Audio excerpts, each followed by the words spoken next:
साधक प्रत्येक भक्त अपने इष्ट की पूजा करता है। हर व्यक्ति को किसी न किसी सनातनी को अपने किसी न किसी इष्ट पर विश्वास होता है और वो उन्हीं की पूजा करता है, उनके लिए समय देता है।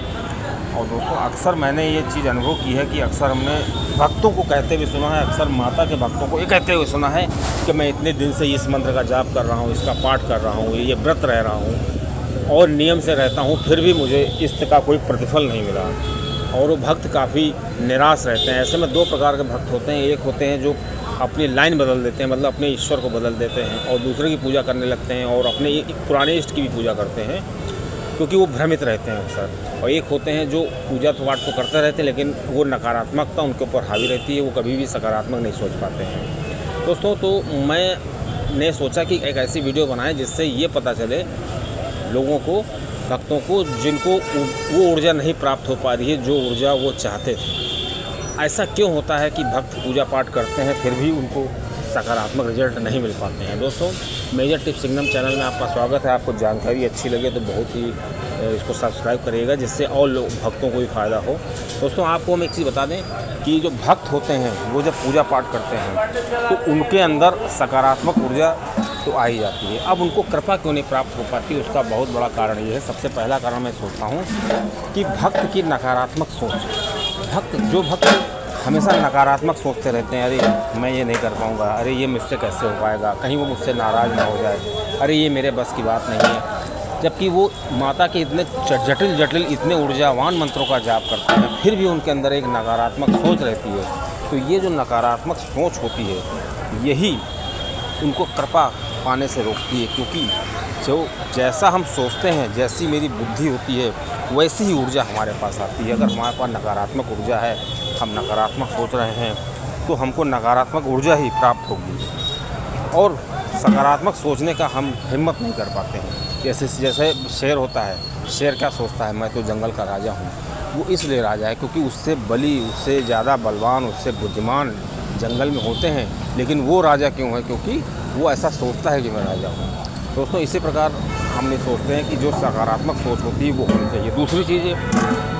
दूसरा ये कारण हो सकता है कि जो भक्त होते हैं अक्सर वो अपने इष्ट को महत्व नहीं देते हैं। उसका कारण यह है कि जैसे कोई भक्त है, पूजा पाठ करता है, लेकिन साथ में वो विद्यार्थी भी है या वो अपने ऑफिस जाता है। चूँकि माता के जो पूजा पाठ के कार्यक्रम होते हैं वो औपचारिकताएँ बहुत ज़्यादा होती हैं, तो कभी कभी वो जल्दी में, जैसे कभी पूजा किया, जप किया, पाठ नहीं किया या हवन नहीं किया, या उन नित्य में जो कर्म करते हैं उसको लागू नहीं कर पाते हैं।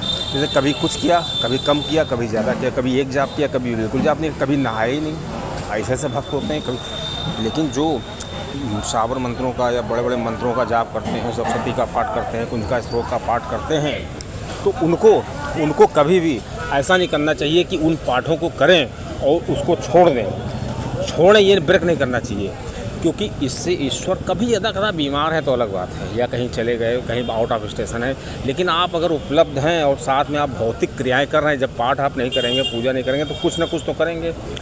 तो भौतिकता के कार्य करने के लिए समय है आपके पास, लेकिन पूजा पाठ पूरा करने के लिए समय नहीं है। या तो आप एक छोटा पाठ करें हमेशा, क्योंकि माता की कृपा तो हमेशा उसको प्राप्त होती है जो माता की बनाए हुए जो जातियां हैं और जो लोग हैं, मतलब माता की बनाए हुए हम सब हैं। दुनिया के सभी लोगों के प्रति जो प्रेम भाव रखता है, किसी से बैर नहीं करता है, माता उसको बहुत मानती है। भले वो पूजा पाठ करें, लेकिन हम भले ही बहुत ही पूजा पाठ करें, मंत्रों का जाप करें, लेकिन हम लोगों से बैर रखें, लोगों से दुश्मनी रखें और अपना वैमनस्य उनसे रखें और किसी से बदला लेने की कोशिश करें, तो उसको माता की कृपा नहीं प्राप्त हो पाती। तो हम बता ये रहे थे कि जो भक्त पूजा पाठ तो करते हैं लेकिन उसमें कटौती करते हैं, तो जो इष्टों को ये लगता है ना, देवता को ये लगता है कि ये भक्त जो है हमको महत्व नहीं दे रहा है। और जब आप भक्त को महत्व नहीं देते हैं, उसको ईश्वर को, तो ईश्वर को, उन शक्तियों को बहुत ही बुरा लगता है और वो आपको सकारात्मक परिणाम के बजाय नकारात्मक परिणाम आने लगते हैं। तो इसलिए जो भी भक्त पूजा पाठ करते हैं तो उनका जो नियम है, जो उनका पाठ करने का तरीका है, जितनी देर वो जो पाठ करते हैं उनको नित्य करना चाहिए। विशेष परिस्थितियों को सबको माफ़ होता है, लेकिन ऐसा नहीं है कि आज जाड़ा ज़्यादा है, आज नहाएंगे नहीं, आज पूजा नहीं करेंगे, ऐसा नहीं करना चाहिए। अब दोस्तों, तीसरा सबसे महत्वपूर्ण कारण है जिससे माता के भक्त जिनको कृपा नहीं प्राप्त हो पाती, उसका सबसे बड़ा कारण ये है कि अक्सर हमने देखा है कि किसी भी इष्ट के जो भक्त होते हैं कुछ तो बहुत पुराने होते हैं, उनका बहुत विश्वास होता है और वो निस्वार्थ भाव से पूजा करते हैं बिना किसी संकल्प के। और उन भक्तों का ये उद्देश्य होता है कि हमको भगवत दर्शन हो जाए। उनके अंदर कोई कामना नहीं होती है, वो किसी व्यक्ति के से द्वेष भाव रख करके कोई काम नहीं करते हैं। तो ऐसे भक्तों का क्या होता है कि ऑरा भी काफ़ी मजबूत हो जाता है और उनको काफ़ी ज़्यादा सकारात्मक परिणाम भी प्राप्त होते हैं। लेकिन जो भक्त जो है, हमने तीसरा कारण ये समझा है कि जो भक्त हम अपने ईश्वर को चेंज करते रहते हैं, जैसे पूजा कर रहे हैं उनको परिणाम नहीं प्राप्त हो रहा है तो उनको लगता है कि हम फलाना व्यक्ति जो है साईं बाबा की पूजा करता है, चलो हम साईं बाबा की पूजा करते हैं। पता लगा वो साईं बाबा की पूजा करने लगे और माता की पूजा भूल गए या कम कर दिया। या पता लगा कि चलो हम इस मंदिर में जाते हैं, सुना कि वहाँ बालाजी जाने से या फलाने मंदिर जाने से उस व्यक्ति के पास देखो बहुत धन दौलत आ गई, तो अपने पुराने ईश्वर को भूल गए, पुराने इष्ट को भूल गए और नए ईश्वर की पूजा करने लगे।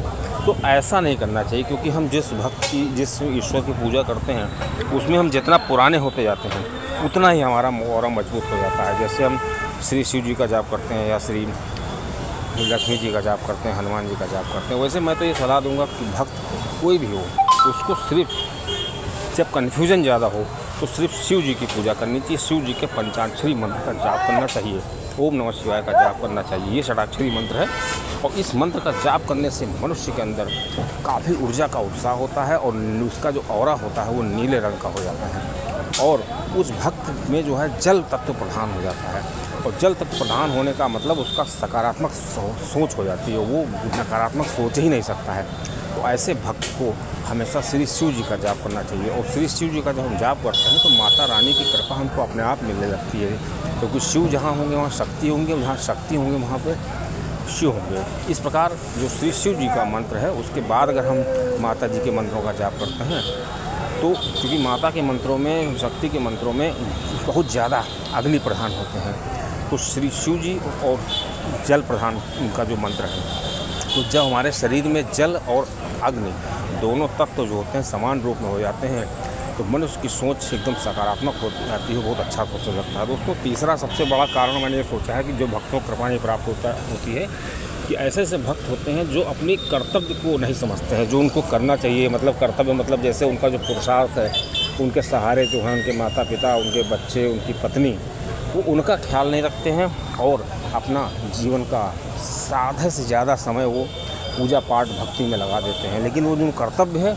उस कर्तव्य को करते समय पीछे हट जाते हैं। दोस्तों ऐसे व्यक्तियों से जो शक्तियाँ होती हैं बहुत ही नाराज़ रहती हैं, उनको कभी भी ऊर्जा नहीं प्राप्त हो पाती है, क्योंकि जो आपके सहारे है, जिसको आपने आश्वासन दिया है कि मैं तुम्हारे जीवन का यापन करूँगा और उस जीवन का यापन करने के बजाय आप उससे मुँह फेर रहे हैं, तो इससे जो शक्तियाँ होती बहुत नाराज़ होती हैं। दोस्तों यहाँ तक कि बताया गया है कि हमारे आसपास जो व्यक्ति होते हैं, जो लोग होते हैं, चाहे हमारे भाई बंधु हों, माता पिता हों, पुत्र हो या पड़ोसी हो, ये सब पूर्व जन्म में हमारे कोई ना कोई होते हैं। पूर्व जन्म का जो प्रारब्ध होता है, पूर्व जन्म के जो कर्म होते हैं उनको काटने के लिए ही ये हमारे पास होते हैं। और इनको हम खुश रखें, जैसे पिता को खुश रखने से हमारा सूर्य मजबूत होता है, माता को सुखी रखने से माता को की अगर सेवा की जाए तो हमारा चंद्र प्रधान होता है। गुरु की सेवा की जाए तो गुरु के साथ सानिध्य में रहें, गुरु के संपर्क में रहें तो हमारा बृहस्पति मजबूत होता है। यहाँ तक कि छोटे भाई की पूजा के साथ हमको अच्छा व्यवहार रखना चाहिए, जिससे हमारा मंगल प्रधान होता है। हमको अगर गरीबों की सेवा करनी चाहिए, गरीबों की सेवा करने से हमारा शनि प्रधान होता है। और जो लूले लंगड़े अगर हमको मिल जाएँ कहीं, उनकी हमें सेवा करनी चाहिए। तो ऐसा करने से हमारा जो केतु होता है, राहु होता है, वो बहुत ही प्रसन्न हो जाते हैं। फिर अपने आप की सेवा करनी चाहिए। दोस्तों इस प्रकार हमको भक्त को, ऐसे भक्त जो अपनी सेवा भी करें और साथ में जो उनके सहारे हैं उनके साथ अपने धर्म का पालन करें, भले वो पूजा पाठ ना करें तो उनको बहुत ही सकारात्मक परिणाम मिलेंगे और वो देखेंगे कि उनके अंदर जो माता की भक्ति है वो प्राप्त होती है। दोस्तों चौथा अगला सबसे महत्वपूर्ण कारण है कि जो माता के भक्त होते हैं उनको माता के स्वप्न में दर्शन जरूर होते हैं, किसी न किसी रूप में, बालिका के रूप में या वृद्धा के रूप में। तो ऐसे भक्त जो होते हैं उत्सुकतावश या अपनी डिंग मारने के लिए सबसे बता देते हैं। तो ऐसे भक्त जो अपने स्वप्न इस तरह का बता देते हैं किसी को, उसको दोबारा स्वप्न में माता कभी दर्शन नहीं होते हैं और माता की उनको कृपा नहीं प्राप्त हो पाती है। दोस्तों एक कारण और है कि भक्त जो है सेखी वगैरह करते हैं, देखो मैंने इतना दान किया, मैंने वहाँ पे इतने पंखे दान किए, मैंने वहाँ पर इतना राशन दान किया। तो कभी भी जो दान करें वो एक हाथ से करें, दूसरे हाथ को ना पता चले। इसलिए ऐसे भक्तों को ऐसे